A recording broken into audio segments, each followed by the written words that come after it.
Hey guys, Drew here with God's Manufacturing, bringing you a quick product update video on the tried and true God's Manufacturing Chase Light antenna bracket.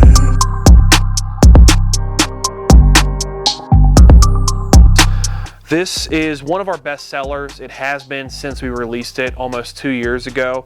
But in an effort to constantly improve what you guys are receiving from us as end users, we've made a couple changes to make this bracket even better than it already was. So let's start with the basics. This guy is going to be 1/8 inch 304 stainless steel. It's phosphate coated and powder coated to provide you a nice, durable, long-lasting finish so you don't ever have to worry about rust. Just because the powder coat scratches off, whether it be sitting on a truck bed underneath a tonneau or not, if that powder coat does ever rub off, we want to make sure that that stainless steel isn't rusting, which is why we use that material. The reason we opted for stainless steel over aluminum too is it provides a significantly stronger connection point. The aluminum, when we were doing our prototyping 2 years ago, was quite simply just too flimsy. So that's where we went to the steel, and the stainless steel at that. So why does it have this funny looking bend in it? Well, it's because it's tonneau cover compatible. This is gonna mount to the front bulkhead of your truck bed.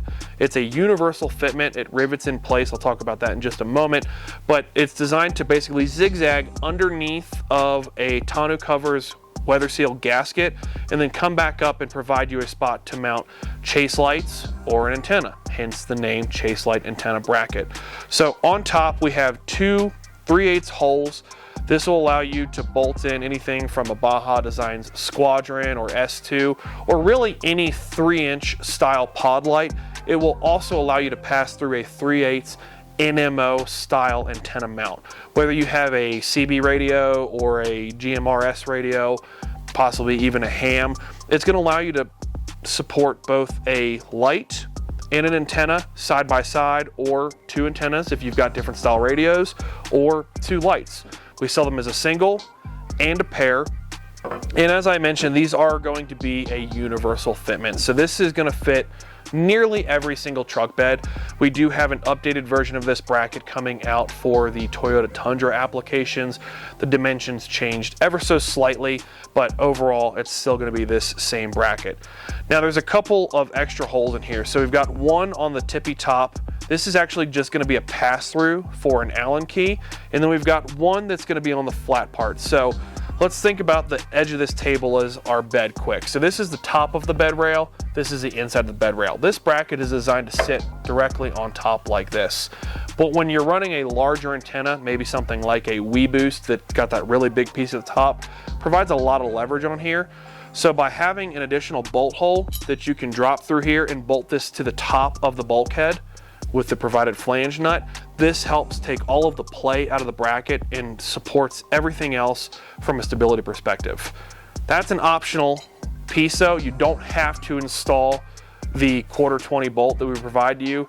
Really all you have to do to install this is select one of the holes that exist on the face of the bracket, and then you're going to use the provided aluminum rivets to go into that. It's going to be two 3/16 holes in your truck bed, and then you can rivet this right in place. And again, we have that optional 1/4-inch bolt that would go on the top if you need that additional stability. And then the last thing is we've got one more hole here on the back. That's going to use a push style zip tie that we provide you. We actually even send you an extra, and you're going to simply just put that right into the back of the bracket. And then from there, you can loop it around both of your wires, one of your wires, and you can cinch them in place, securing all of your wire. That way it's not bouncing off the back of your window or possibly between the bed and the cab, causing an obnoxious rattle when you're on an epic adventure. But yeah, that's the general overview of these brackets. We're gonna have an updated installation video on these as well, so stay tuned for that. But yeah, we wanted to give you a quick overview, and if you guys have questions, just drop them in the comments.